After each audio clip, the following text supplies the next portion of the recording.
آج سے 20 سال پہلے ایک بیماری آ گئی تھی جس کو ٹیلی ویژن کہتے تھے، وہ گھر میں لگا ہوتا تھا، اب جو وقت بچتا تھا باپ بھی مردے کی طرح اس کے سامنے بیٹھا ہے، ماں بھی بیٹھی ہے، دادا بھی بیٹھا ہے، دادی بھی بیٹھی ہے، پوتے بھی بیٹھے، پوتیاں بھی بیٹھے، اب سب الوؤں کی طرح اس کو دیکھ رہے ہیں۔ اب اس کی جگہ موبائل نے لے لی ہے، ایک ہی کمرے میں بیٹھے ہو، ایک ہی لابی میں بیٹھے ہو، ایک ہی صحن میں بیٹھے ہو، اپنے اپنے موبائل پر، اپنے اپنے واٹس ایپ پر، یہ پتہ ہی نہیں کہ دائیں ماں بیٹھی ہے یا باپ بیٹھا ہے، باپ کو ہی پتہ نہیں کہ میں نے اپنی بیٹی سے کچھ پوچھنا ہے، بیٹے سے کچھ پوچھنا ہے، ٹائم ہی نہیں ہے۔ رات کے 2 بجے تک اس مصیبت سے فارغ ہوتے ہیں اور اس کے بعد سو جاتے ہیں، کیونکہ ہمارے پاس وقت نہیں ہے آپس میں بات کرنے کے لیے۔ اللہ اکبر۔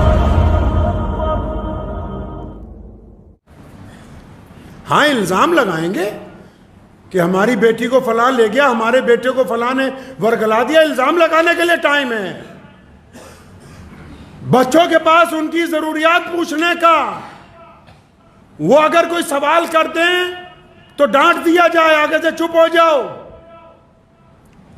یہ جو معاملہ اس حد تک خراب ہوا، یہ اب چاہے کوئی ہم میں مسلمانوں میں سے ہوں یا غیر مسلموں میں سے ہوں جن کی بیٹیوں کے ساتھ زیادتی ہوئی، یہ اس حد تک تب پہنچا ہے کہ ہم نے سوچا کہ اسکول میں نسل تیار ہوگی۔ اسکول میں نسل نہیں تیار ہوتی، اسکول میں حساب کتاب سکھایا جاتا ہے، اسکول میں پیسے کمانے کا فن سکھایا جاتا ہے، نسل تو ماں کی گود کے اندر تیار ہوتی ہے۔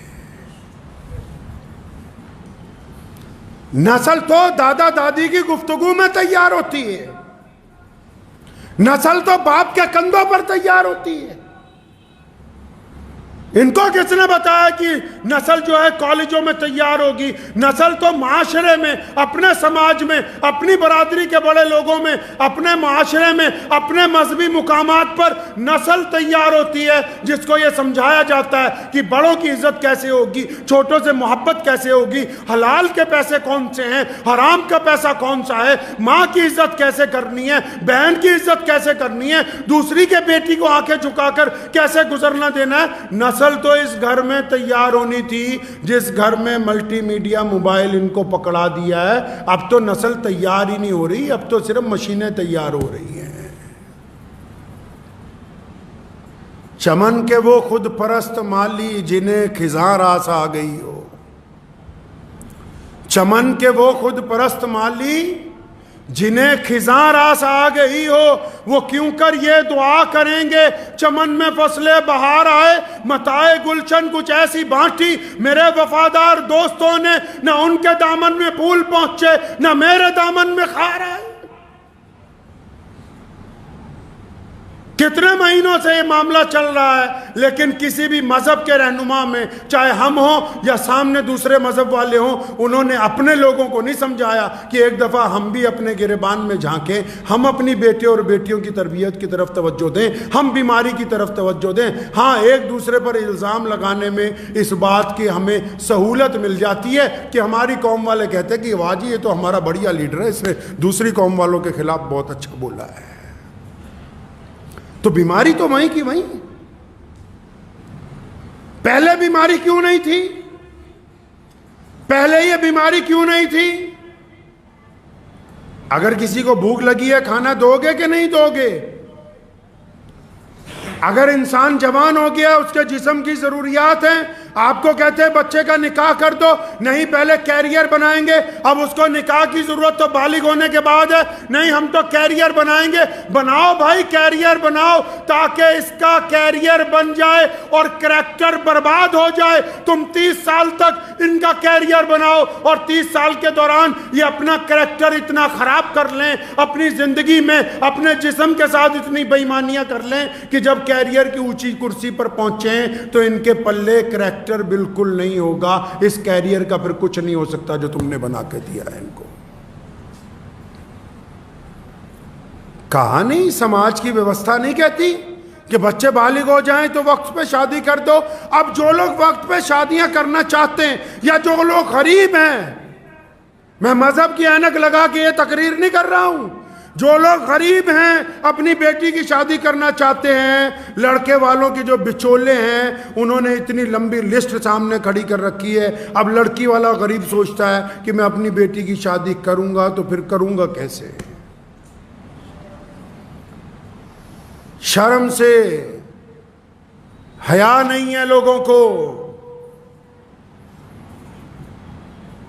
چلے جائیے آپ تھوڑا سا باہر نکلیے، جس مرضی لوگوں کے پاس چلے جائیے، شادی کو اپنے خاندان کی عورتوں نے اتنا مشکل بنا دیا، اتنا مشکل بنا دیا. اتنی رسمیں، یہ لے آؤ وہ لے آؤ، یہ لے آؤ وہ لے آؤ، یہ لٹا دو وہ لٹا دو. اتنی رسمیں قائم کر دیں کہ غریب آدمی کا حوصلہ ہی نہیں پڑتا کہ وہ اپنی بیٹی کی شادی کہیں کر دے. اتنا مشکل کر دیا سماج نے بیٹیوں کے لیے آگے کی زندگی کو خوشگوار بنانے کا. آپ کو پتہ ہے اسلام نے کہا کہ مرد کام کرے عورت گھر میں رہے. اسلام میں ہمارے ہے کہ مرد کام کرے عورت گھر پر رہے. کیوں؟ آپ نے کیا سوچا عورت کو گھر پہ صرف خالی بٹھانا ہے؟ نہیں،